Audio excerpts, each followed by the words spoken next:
चलिए दोस्तों, मेरा नाम विशाल गिरी है। आज की इस वीडियो को शुरू करते हैं। आज का टॉपिक है शरीर और आत्मा का संबंध, जो अष्टवक्र गीता में बताया गया है। अष्टवक्र गीता में शरीर और आत्मा का जो संबंध बताया गया है, उसी का वर्णन आज इस वीडियो में किया जाएगा।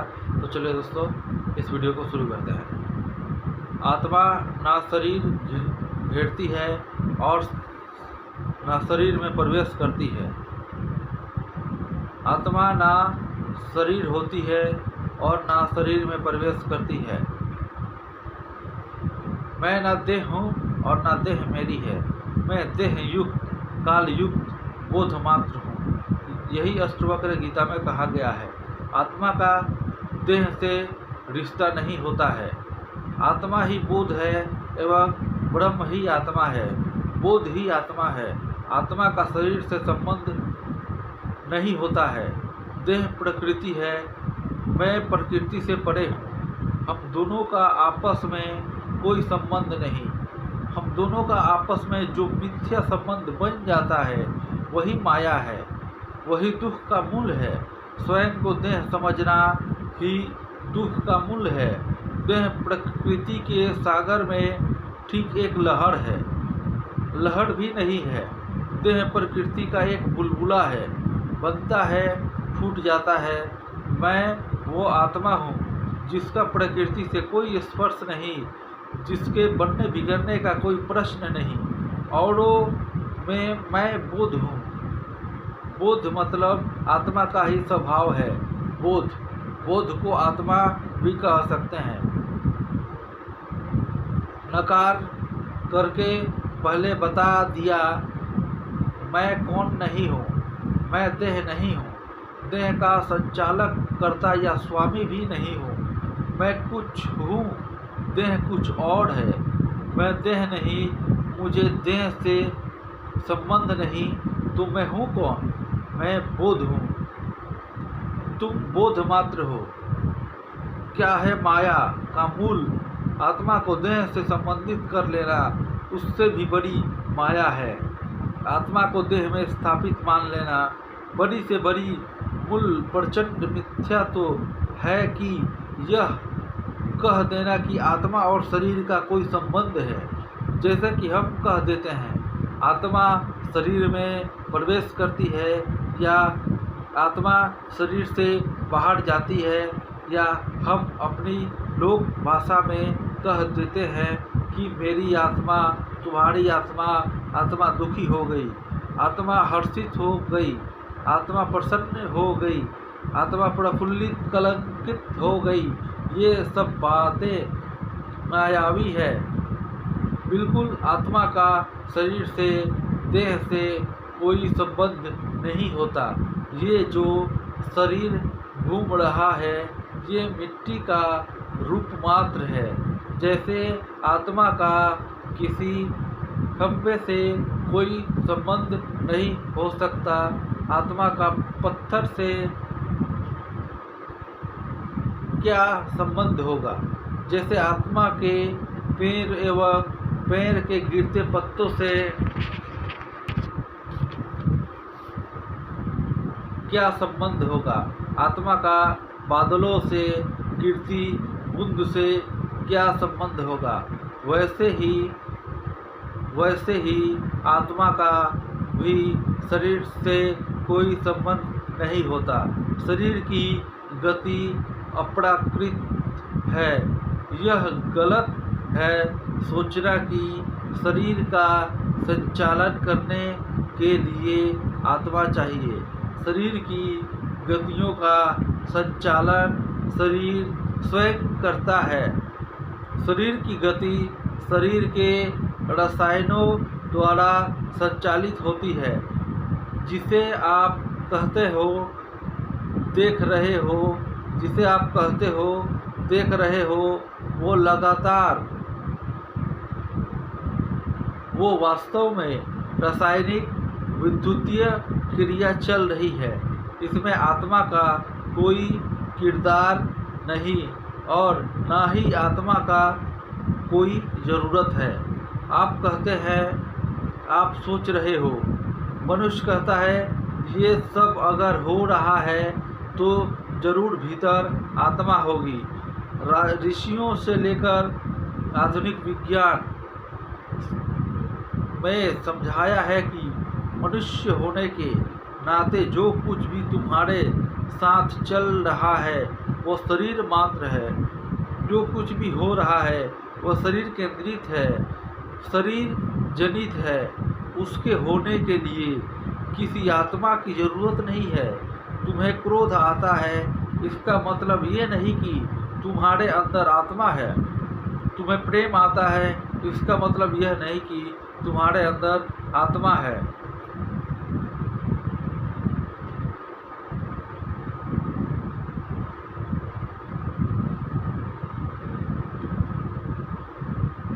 मिट्टी का एक रूप मात्र है।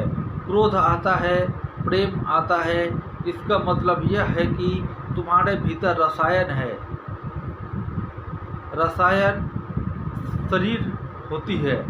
शरीर को अगर प्रेम आ रहा है उसकी वजह आत्मा नहीं है, उसकी वजह स्वयं शरीर ही है।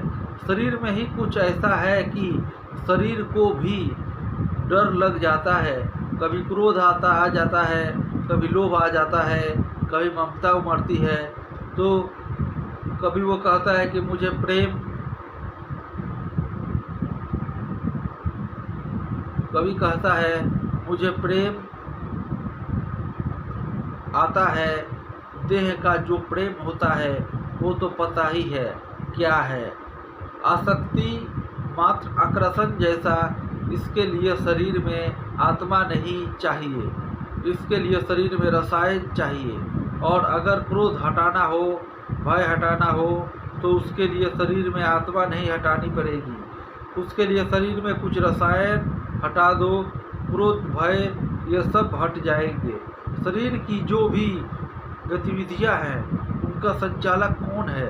स्वयं शरीर। ठीक वैसे ही जैसे कि आप धूप में लकड़ी रखते हैं और लोहा रख दें तो लोहा गर्म हो जाएगा और लकड़ी उतनी हो सकता है ना गर्म हो। इसकी वजह ये नहीं कि लोहे की लकड़ी का आत्मा अलग है, इसका वजह यह है कि लोहे की लकड़ी की आणविक संरचना अलग अलग है। उसी प्रकार लकड़ी के एक सिरे को गर्म करे तो लकड़ी का दूसरा सिरा गर्म नहीं हो जाएगा, लेकिन लोहे के एक सिरे को गर्म करेंगे तो थोड़ी देर में लोहा का दूसरा सिरा भी गर्म हो जाएगा। इसकी वजह ये नहीं कि लोहे की लकड़ी की आत्मा अलग अलग है, इसका वजह यह है कि लकड़ी का लोहे का शरीर अलग अलग है। जैसे शरीर होता है वैसे ही भाव होता है, व्यवहार होता है। इसमें आत्मा की कोई ज़रूरत नहीं है, आत्मा का कोई लेना देना नहीं। लोग कहते हैं कि मृत्यु हो गई तो आत्मा निकल गई, जंग लग गया, लोहा लोहा नहीं रहा, लोहे की मृत्यु हो गई, लोहे की जंग लग गया। बताओ लोहा कहाँ है? लोहा अब नहीं रहा। इसका मतलब यह है कि लोहे में रासायनिक परिवर्तन हो गया है। लोहे की पहली जैसी शारीरिक प्रक्रियाएं भी अब नहीं घटेंगी। इसका यह अर्थ नहीं है कि इसमें से आत्मा निकल गई। लोहे का एक पुल था, उसको जंग लग गया, धीरे धीरे करके पुल भी बुढ़ा हो गया, 70-80 साल बाद वह पुल नीचे गिर गया। इसका मतलब यह नहीं कि मृत्यु हो गई, उसमें से कोई आत्मा बाहर आ गई। इसका अर्थ यही है, उसका शरीर अब वो नहीं रहा जो पहले हुआ करता था। पहले लोहा था, लोहा बन गया ऑक्साइड, लोहा ऑक्साइड बन गया, जंग लग गया, उसको शरीर बदल गया। उसका शरीर के बदलाव का नाम मृत्यु है। विज्ञान किसी तरह से कोई विधि निकाल ले कि शरीर आज जैसा है वैसा ही रहे तो आप हजारों लाखों साल तक भी जीवित रह सकते हो, मृत्यु नहीं घटित होगी। ठीक वैसे ही जैसे लोहे के पुल को जंग न लगे तो लोहे का पुल हजारों साल तक टंगा रहेगा, उसकी मृत्यु नहीं होगी। आपकी जैसी कोशिकाएं आज है, आप जब बुढ़े हो जाते हो आपकी कोशिकाएं वैसी नहीं होती। कोई बहुत भौतिक पार्थिव एकदम जैविक और रासायनिक परिवर्तन हुआ है और कोशिकाएं बदल जाती है। जिस प्रकार जीव व्यवस्था में जो कार्य कर रही होती है वो व्यवस्था टूट जाती है, ठीक वैसे जैसे लोहे का पुल एक दिन गिर जाता है, वो मृत्यु है। मृत्यु का अर्थ यह नहीं है कि भीतर कोई आत्मा थी, बाहर निकलकर भाग गई। ये बात आधुनिक विज्ञान भी बोलता है। यही बात हमारे प्राचीन विद्वान ऋषियों ने भी बोली, लेकिन लोग परंपरा में हैं। अशिक्षा के कारण, ज्ञान के कारण, अशिक्षा के कारण, अज्ञान के कारण, अविद्या के कारण, भ्रम के कारण, समझदारी की कमी के कारण ये भाव आ गया कि शरीर के भीतर आत्मा जैसी कोई चीज़ होती है। आज भी ज़्यादातर धार्मिक लोग यही मानते हैं कि शरीर के भीतर आत्मा जैसी कुछ नहीं होता। ये बात धार्मिक बिल्कुल नहीं है। धर्म तो ये जानने में है कि ना तो मैं देह हूँ ना देह मेरी है। ये है धर्म की असलियत। धर्म को आपको ये बता रहा है कि आत्मा और देह का कोई रिश्ता नहीं होता। वास्तव में जो लोग आत्मा को शरीर के भीतर स्थापित मानते हैं वो घोर अधार्मिक लोग हैं। इनको ये बात थोड़ी अखरेगी, समझ में नहीं आएगी। कहेंगे क्या आप आत्मा के अस्तित्व से अस्वीकार कर रहे हैं? आत्मा आखिरी सत्य है, आत्मा उच्चतम बात है। आत्मा इतनी छोटी चीज नहीं है कि आप इसे शरीर के भीतर बैठा दो। आत्मा इतनी ऊंची बात है कि जिसको लोक संस्कृत में परमात्मा कहा जाता है। वह परमात्मा भी आत्मा मात्र है, लेकिन कोई संस्कृति में शरीर को भीतर आत्मा बैठा दी जाती है और सोचा जाता है शरीर के बाहर आत्मा से भी बड़ा सत्यता है जिसका नाम परमात्मा दे दिया जाता है। बाहर कोई रास्ता नहीं है, बाहर कोई रास्ता नहीं है। जिसको आप बाहर की दुनिया कहते हैं वो वास्तव में बस प्रकृति का फैलाव है। जिसको आप कहते हो बाहर की दुनिया वो वैसी ही है जैसे कि कोई लहर की बूंद बोले कि सागर बाहरी बात है। सागर बाहरी बात नहीं है। सागर तो बुद्ध के केंद्र में बैठा हुआ है। सागर है बिल्कुल अनंत सागर है, उसमें लहर उठी एवं लहर में बूंदे हैं। बाकी सब बाहरी संसार है। बूंद के बाहर जो सागर फैला हुआ है वह बाहरी संसार है, वो बुद्ध भी है। ऐसे भी कह सकते हैं कि सागर बुद्ध बन गया। बुद्ध के विस्तार को ही सागर कहते हैं। एक बात पक्की है कि दोनों में भिन्नता नहीं है, भीतरी बाहरी कोई बात नहीं होती।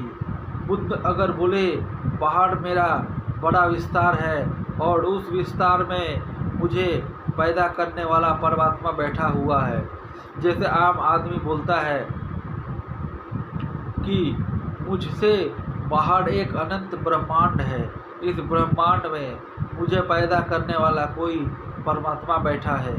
जो मूर्खता की बात होगी, तुम्हें किसी परमात्मा ने पैदा किया, तुम प्रकृति के समुद्र की एक बूंद हो।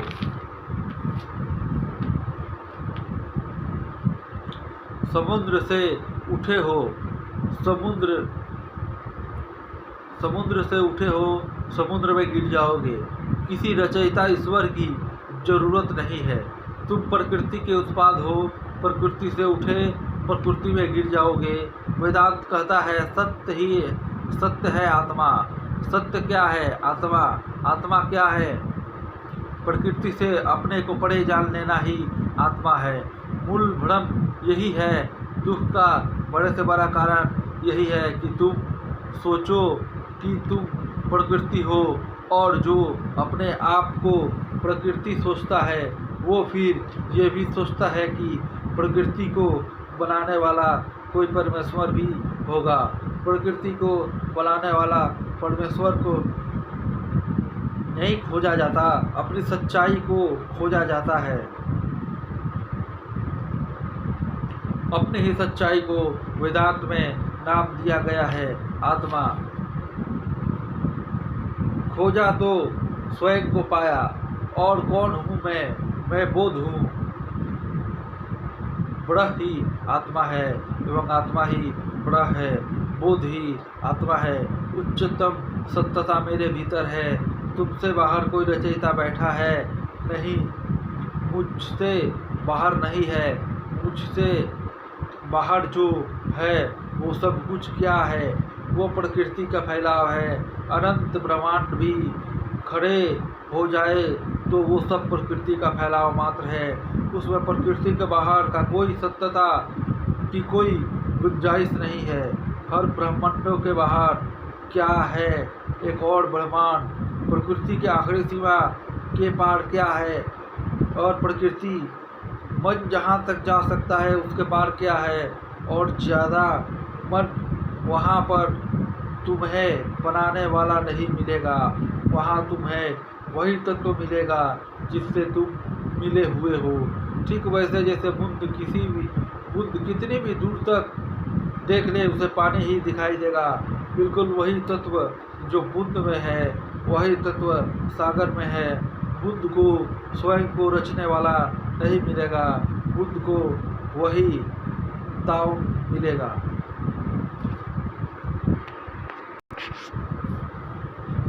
जो स्वयं बूंद के भीतर है वो तत्व जो तुम्हारे भीतर ही है, केंद्र में ही है, लेकिन ये नहीं कि वह शरीर का हिस्सा है, उसको आत्मा बोलते हैं। और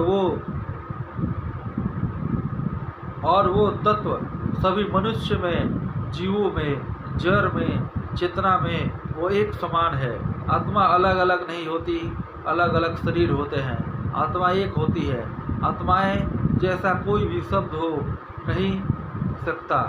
आत्माएं शब्द ही अध्यात्म की दृष्टि से अवैध है। आत्मा का कोई पर्यायवाची नहीं हो सकता, आत्मा का कोई भुवन नहीं हो सकता। आत्मा मतलब आत्मा, कोई और चीज़ आत्मा जैसी नहीं होगी। न बहुत आत्माएं होती है कि मेरी आत्मा को आपके आत्मा से प्यार हो गया, ये बहुत मूर्खतापूर्ण वचन है। आत्मा ही अंतिम सत्य है। जो अंतिम सत्य है वो दो कैसे हो सकते हैं। ऋषियों ने जब आत्मा बताया तब आत्मा बिल्कुल कुछ अलग आशय था। आज जब आम आदमी लोक संस्कृत में आत्मा शब्द का इस्तेमाल करता है तो वह बहुत विकृत उपयोग है, बड़ा भारी उपयोग है। हम आत्मा को कुछ ऐसे समझते हैं जो शरीर के भीतर निवास करता है। ऋषियों बार बार यही बता रहे हैं कि आत्मा का देह से कोई रिश्ता नहीं है, लेकिन हमने और किताबों भी लिख डाली। बहुत सारे हमने स्मृति ग्रंथ भी लिख डाले जिसमें हमने यह तक बता डाला कि मनुष्य मरता है और उसकी आत्मा कैसे निकलती है, कैसे वह मरी हुई देह को देखती है और कैसे वो आगे किन्हीं लोगों की यात्रा करती है। यह सारी जो बातें हैं ये विज्ञान सम्मत नहीं है, यह शुद्ध सम्मत बातें नहीं है। इन सब को हमें तुरंत त्याग देना चाहिए, क्योंकि यह सदा का नियम है कि इस स्तुति वो मानव रचित साहित्य है जो भगवान हो सकता है क्योंकि इंसान ने रचा है। इस स्तुति में तो बस वेद एवं उपनिषद आते हैं। इस श्रुति में तो वेद और उपनिषद आते हैं। किताबों में जो लिखी हुई है आत्मा के बारे में उसमें चूक हो सकती है। इसको हम अंतिम आकार का सत्य नहीं मानते। जो बात उपनिषद में लिख दी उसके खिलाफ बात अगर पुराणों में पाई जाएगी तो पुराण को तुरंत त्याग देंगे। पुराणों की वही बातें मानी जाएंगी जो उपनिषदों से मेल खाती है। पुराण तभी तक स्वीकार्य है जब तक वे उपनिषदों का अनुकरण करते हैं, अनुगामी है। जिस क्षण पुराणों ने ऐसा कह दिया जो वेदांत विरुद्ध है, तो वेद वेदांत थोड़े ही खारिज होंगे। दो बातें हैं, दोनों एक दूसरे के विरुद्ध है। वेद वेदांत नहीं खारिज होंगे, पुराण ही खारिज होंगे। किसी एक को तो खारिज होना ही है। लेकिन भारत ने बड़ी भारी गलती कर दी। भारत ने वेदांत पढ़ा ही नहीं, उनको समझ में नहीं आया कि पुराणों की बहुत सारी बातें वेदांत के खिलाफ है। जो भारत ने पुराणों की वो बातें भी पकड़ के सनातन धर्म वैदिक धर्म है। वेद हमारे केंद्रीय ग्रंथ है और वेदांत वेदों का शिखर है। जो बात वेदांत को अस्वीकार करे उस बात को सनातनी कैसे स्वीकार कर सकता है। पर हमने आत्मा के बहुत बिल्कुल अर्थ को स्वीकार किया। हमने उसका खामियाजा भी भुगता है एवं मूल्य भी चुकाया है। अहम का ये जान लेना कि वो नहीं है, आत्मा कहलाता है। आत्मा कोई चिड़िया वगैरह नहीं है जो माँ के गर्भ में घुस जाती है। स्वप्रकाशित अहम को ही आत्मा कहते हैं, जिसको अथक बोध हो गया है वो आत्मा कहलाती है। आत्मबोध ही आत्मा है, आत्मा कोई वस्तु नहीं है। अहम का मिटना ही प्रकृति तौर पर आत्मा कहा जाता है। अहम के मिट जाने को ही आत्मा कहते हैं। शरीर बदल रही है, परमात्मा थोड़े ही बदल रहे हैं। शरीर ही है और आत्मा लगातार बदल रही है। आपके पास कुछ भी नहीं है जो बदल ना रहा हो। ना शरीर अपरिवर्तनीय है, ना शरीर में कोई आत्मा जैसी चीज़ है जो परिवर्तनीय है। तुम्हारा तो सब कुछ प्रकृति में बहती हवा की तरह निरंतर परिवर्तनशील है। सागर एक पल को भी स्थिर बैठता है क्या? कौन सी नदी का प्रवाह कभी रुकते हुए देखा है? मनुष्य एक बहती हुई नदी है, मनुष्य एक सागर की लहर है। उसमें कुछ भी ऐसा नहीं जो शाश्वत हो। जो बातें लग रहा है शाश्वत है, वो भी शरीर पर निर्भर है और शरीर लगातार बदल रहा है। पुरानी यादें थोड़ी बदल रही है, हम बदल रहे हैं, हमारी यादें थोड़ी बदल रही है। जो जानता है कल का अर्थ है कुछ अलग ही, वह कल का आशा नहीं रखता, वो सारी ऊर्जा आज ही में लगा देता है। जो इस पल को व्यर्थ नहीं करता, जो जीना शुरू कर देता है। वेदों का शीर्ष वेदांत है और वेदांत की अभिव्यक्ति जैसे उपनिषदों में हुई है उससे भी ज़्यादा शुद्धता से अष्टवक्र गीता में हुई है। और इन सिद्धांतों के साथ संयम रखेगा, और जो इन सिद्धांतों के साथ संयम रखेगा प्रकृतिवश इनका विरोध नहीं करने लग जाएगा, जीवन मुक्त हो जाएगा। अन्यथा आप पाओगे कि आपका भीतर बहुत कुछ है जो ऋषि की बात का विरोध करने को उतारू है। तो चलिए दोस्तों, अष्टवक्र गीता का यह पाठ यहीं पर ख़त्म करते हैं। मेरा वीडियो अच्छा लगा होगा तो मेरे चैनल को सब्सक्राइब करके बेल आइकन को दबा दीजिएगा, एक लाइक दे दीजिएगा दोस्तों, और अपने दोस्तों में ये वीडियो को शेयर कीजिएगा। चलिए दोस्तों, आज तक के लिए इतना ही। जय हिंद, वंदे मातरम। मिलते हैं नेक्स्ट वीडियो में।